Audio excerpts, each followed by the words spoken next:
Assalamualaikum warahmatullahi wabarakatuh. Apa kabarnya anak-anak? Semoga kabarnya dalam keadaan sehat walafiat.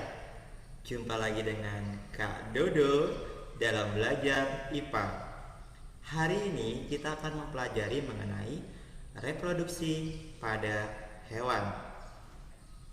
Sama halnya seperti makhluk hidup yang lainnya, hewan melakukan reproduksi atau berkembang biak untuk mempertahankan spesiesnya dari kepunahan. Hewan dapat bereproduksi secara aseksual dan seksual. Kali ini kita akan membahas terlebih dahulu mengenai reproduksi aseksual pada hewan. Beberapa hewan dapat melakukan reproduksi aseksual seperti halnya tumbuhan. Hewan dapat melakukan reproduksi aseksual seperti halnya tumbuhan yang menggunakan bagian tubuhnya. Beberapa reproduksi hewan secara aseksual meliputi membentuk tunas, fragmentasi, dan partenogenesis.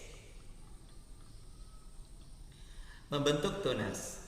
Reproduksi aseksual dengan cara membentuk tunas untuk menghasilkan keturunan. Contohnya ialah hewan yang melakukan reproduksi dengan cara membentuk tunas meliputi Hydra, Porifera, dan Coelenterata. Berikutnya ialah fragmentasi. Planaria merupakan salah satu contoh hewan yang melakukan fragmentasi. Reproduksi dengan cara ini terjadi melalui dua tahap. Tahap pertama adalah fragmentasi, yaitu pematahan atau pemotongan tubuh induk menjadi dua bagian atau lebih.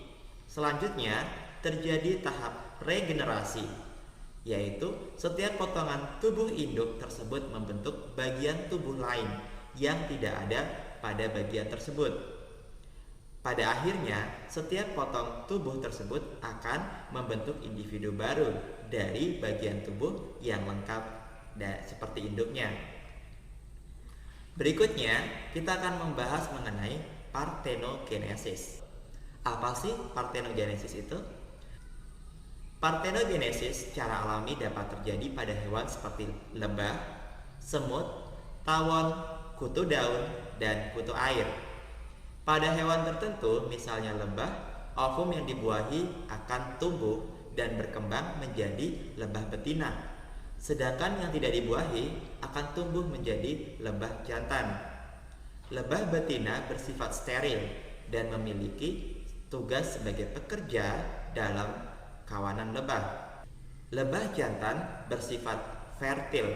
Lebah jantan mampu menghasilkan sel kelamin yang digunakan untuk membuahi sel telur yang dihasilkan oleh lebah ratu. Lebah ratu merupakan lebah yang menghasilkan telur yang menjadi lebah betina dan lebah jantan. Selain lebah, kutu daun dan kutu air juga dapat bereproduksi dengan cara partenogenesis. Kutu daun betina dan kutu air betina dapat terus-menerus bertelur. Telur yang dihasilkan akan berkembang dan menetas menjadi kutu betina tanpa didahului proses fertilisasi atau pembuahan. Meskipun demikian, fertilisasi tetap diperlukan untuk menghasilkan individu baru setelah beberapa generasi kutu mengalami partenogenesis.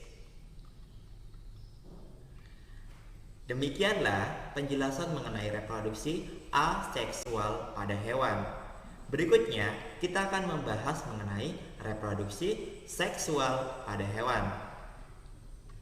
Sebagian besar hewan bereproduksi secara seksual. Reproduksi seksual terjadi pada proses perkawinan antara hewan jantan dan hewan betina. Melalui proses ini akan terjadi proses fertilisasi atau pembuahan, yaitu peleburan inti sel sperma dan inti sel telur. Proses fertilisasi ini akan menghasilkan zigot. Selanjutnya, zigot akan berkembang menjadi embrio atau calon anak, dan pada tahap selanjutnya, embrio akan berkembang menjadi individu baru. Fertilisasi internal terjadi apabila proses peleburan antara inti sel telur dan inti sel sperma terjadi di dalam tubuh hewan betina. Contoh hewan yang melakukan fertilisasi secara internal antara lain ialah sapi, ayam, kura-kura, buaya, dan lain-lain. Lalu, bagaimana dengan fertilisasi eksternal? Fertilisasi eksternal terjadi apabila proses peleburan antara sel telur dan sel sperma terjadi di luar hewan betina. Fertilisasi dengan cara ini biasanya terjadi pada hewan yang hidupnya di lingkungan perairan. Misalnya ialah ikan.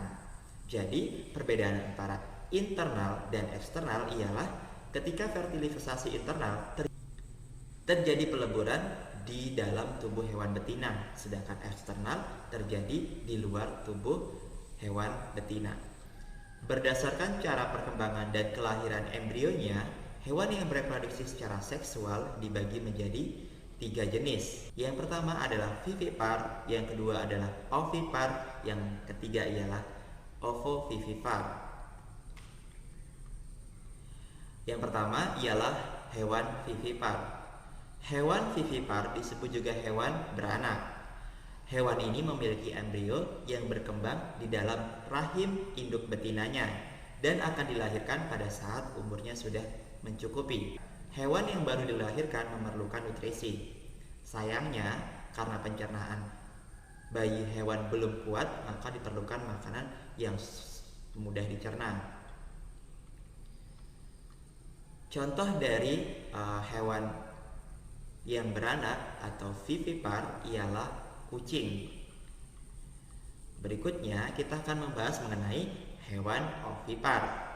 Contoh dari hewan ovipar ialah cicak, katak, ikan, ayam, burung, itik, dan lain sebagainya. Hewan ovipar disebut juga hewan bertelur. Hewan ini embrionya berkembang di dalam telur. Telur hewan ini dikeluarkan dari dalam tubuh induk betina yang akan dilindungi oleh cangkang. Hewan tersebut, misalnya penyu, ikan, dan katak, menghasilkan puluhan hingga ratusan telur setiap kali bertelur. Akan banyak dihasilkan individu baru jika telur yang dihasilkan dibuahi ataupun berhasil bertahan hidup. Tidak semua telur dihasilkan oleh ikan dan katak yang telah mengalami pembuahan dalam menetaskan menjadi individu baru. Tidak semua telur penyu yang menetas dapat bertahan hidup sampai dewasa karena adanya predator, ombak, dan arus laut yang harus dihadapi oleh penyu yang baru saja menetas. Meskipun dapat dihasilkan puluhan bahkan ratusan individu baru dalam sekali reproduksi, kita juga tetap harus menjaga kelestarian ikan, katak, dan terutama penyu agar tetap lestari. Berikutnya ialah ovovivipar. Ovovivipar merupakan hewan bertelur dan beranak. Embrio hewan yang tergolong ke dalam ovovivipar sebenarnya berkembang di dalam telur, tetapi embrio tidak dikeluarkan dalam bentuk telur seperti pada ovipar. Setelah umur embrio cukup untuk dilahirkan, telur akan menetas di dalam tubuh induk dan kemudian akan dilahirkan.